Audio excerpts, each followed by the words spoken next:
नमस्कार साथियों। आज हम बात करेंगे केवीएस वर्क कल्चर की। इसके क्या प्लस पॉइंट्स हैं और कहां पे इम्प्रूवमेंट की जरूरत है वर्क कल्चर में। तो साथियों, जैसा हमें मालूम है, केंद्रीय विद्यालय संगठन एक बहुत ही रेप्यूटेड एजुकेशनल ऑर्गेनाइजेशन है, जहां कर्मचारियों को और शिक्षकों के लिए बहुत सारी लाभ हैं, बहुत सारी सुविधाएं हैं, बहुत सारा एथिक है, वर्क कल्चर है, लेकिन बहुत सारी चुनौतियां भी हैं। तो पहले इसके पॉजिटिव साइड हम लोग देखते हैं कि वर्क कल्चर के रूप में positive side as work culture. तो केवीएस के वर्क कल्चर को अगर हम देखें तो पहली चीज तो है यहाँ पे एम्प्लॉइज और टीचर्स के लिए जॉब सिक्योरिटी और स्टेबिलिटी। जॉब सिक्योरिटी है, आप निकाले नहीं जाएंगे, आप प्राइवेट नौकरी नहीं है। और स्टेबिलिटी है कि आप 60 साल तक अगर ईमानदारी से काम कर रहे हैं तो आप करते चले जाएंगे। दूसरा जो वर्क कल्चर है केंद्रीय विद्यालय संगठन का, वो है कॉम्पिटिटिव सैलरी एंड पर्क्स। केंद्र सरकार के कर्मचारियों की तरह यहाँ पे सब कुछ एक जैसा, वेतन भत्ते सब मिलते हैं। अभी 7वें वेतन आयोग की जो सिफारिशें हैं उनके मुताबिक सैलरी मिलती है, एचआरए मिलता है, डीए मिलता है, ट्रैवलिंग अलाउंस, ट्रांसपोर्टेशन अलाउंस मिलता है, एलटीसी मिलती है, और भी जितने सरकारी लाभ हैं सब मिलते हैं, जो कि प्राइवेट स्कूलों में ये नहीं है। तीसरा जो वर्क कल्चर केवीएस में है और वो है ट्रांसफर पॉलिसी का। ट्रांसफर पॉलिसी एक ऐसी चीज है कि जो पूरे भारतवर्ष में, ऑल ओवर इंडिया, हर जगह आप ट्रांसफर हो सकते हैं, ले सकते हैं। परिवार के साथ रहना आपको आसान हो सकता है, अपने होम स्टेट, अपने होम टाउन में जा सकते हैं पोस्टिंग के साथ। चौथा इसका वर्क कल्चर का जो पॉजिटिव साइड है वो है fixed working hours and leave. यहां पे किसी तरीके का आपका एक्सप्लॉयटेशन नहीं है वर्किंग आवर्स में। आपको एक फिक्स टाइम है कि 8 बजे से 2:10 तक, 9 बजे से 3:10 तक, और इतने समय काम करना है। इसके बाद जैसा कि कारपोरेट लाइफ में होता है कि फिर भी काम करते रहना है, ऐसा नहीं। वर्किंग आवर्स है, और वर्किंग आवर्स के साथ लीव फैसिलिटी है। हर तरीके की लीव है, casual leave, earn leave, vacations, medical leave, breaks. Break एक नहीं, 3 ब्रेक, समर का भी, ऑटम का भी, विंटर ब्रेक। चौथा वर्क कल्चर केंद्रीय विद्यालय संगठन में है कि वेलफेयर स्कीम्स एंड पेंशन।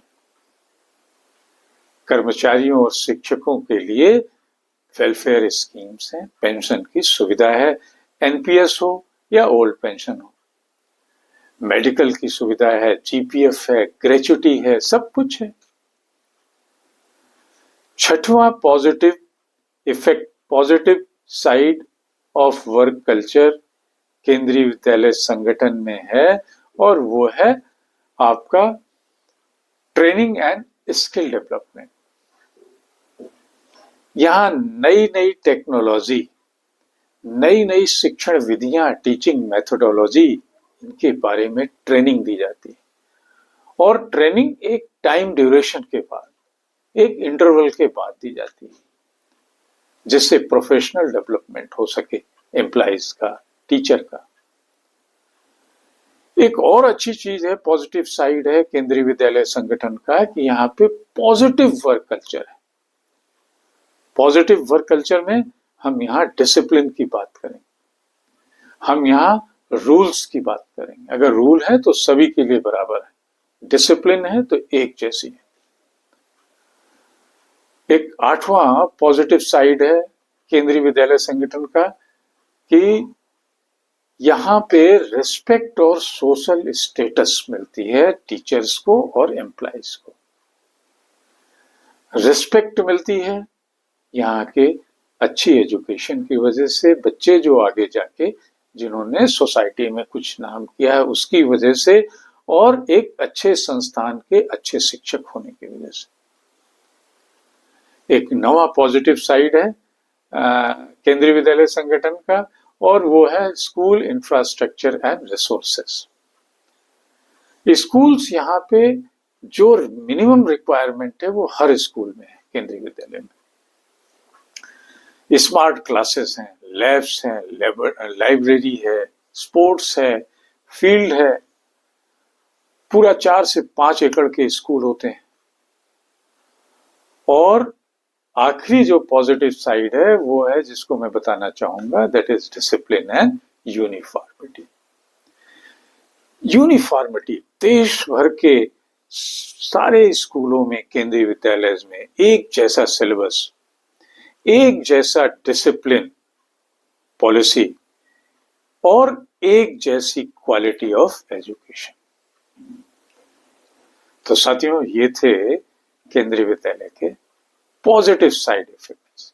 अब कुछ जिनमें अभी इंप्रूवमेंट की जरूरत है, कुछ साइड्स ऐसे जो कि शिक्षकों, विद्यार्थियों और पेरेंट्स के सजेशन पे कलेक्टेड है।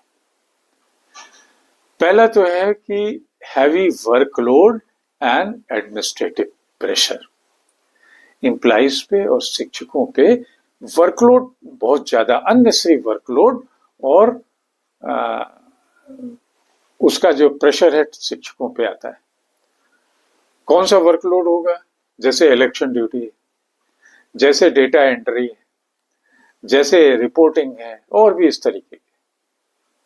दूसरा जो एक सजेस्टिव एरिया है जिसमें इंप्रूवमेंट की जरूरत है, और वो है frequent transfers and relocation issues. अनचाहे ट्रांसफर, टीचर बैठा हुआ है और एक सुबह उसको पता चलता है ट्रांसफर कर दिया गया। खासकर परिवार को कितना मुश्किल होती है, बच्चों को कितनी मुश्किल होती है, लेडी स्टाफ को कितनी मुश्किल होती है। तो ये अनचाहे ट्रांसफर, इनमें कुछ इंप्रूवमेंट की जरूरत है। तो तीसरी चीज जो जहां पे एक सजेस्टिव टोन आ रहा है, और वो है स्लो प्रमोशन प्रोसेस। प्रमोशन की बड़ी धीमी और जटिल प्रक्रिया।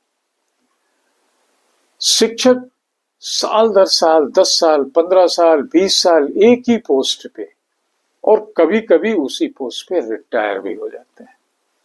तो प्रमोशन वाली प्रॉब्लम। चौथी चीज जहां पे इंप्रूवमेंट की जरूरत है, और वो है political and bureaucratic interference. Political interference तो स्कूल के हेड को देखना पड़ता है, झेलना पड़ता है, लेकिन आपके जो पेरेंटल प्रेशर है, पॉलिटिकल पेरेंटल प्रेशर है, उनको जरूर जो है शिक्षकों को भी देखना पड़ता है, और ब्यूरोक्रेटिक प्रेशर भी। एक और सजेस्टिव एरिया है कि job insecurity of contractual teachers. यहाँ पे जो कंट्रैक्चुअल टीचर्स रखे जाते हैं वो उनकी जॉब इनसिक्योरिटी होती है। 10 दिन, 15 दिन, 25 दिन बाद वो चल देते हैं। इनकी सैलरी भी बड़ी कम होती है, 20-25 हजार, 30 हजार। और कम सैलरी और जॉब इनसिक्योरिटी से इनमें असुरक्षा की भावना होती है। अगर कंट्रैक्चुअल्स रखने ही हैं तो 5 साल के उस पर रखिए, अच्छी सैलरी दीजिए। एक और एरिया जहां पे कुछ इंप्रूवमेंट की जरूरत है, that is lack of technological advancement in some schools. सारे स्कूलों में नहीं, कुछ स्कूलों में अभी भी कंप्यूटर्स की कमी है, डिजिटल टूल्स की कमी है, स्मार्ट क्लासेस नहीं है, ये सब चीजें।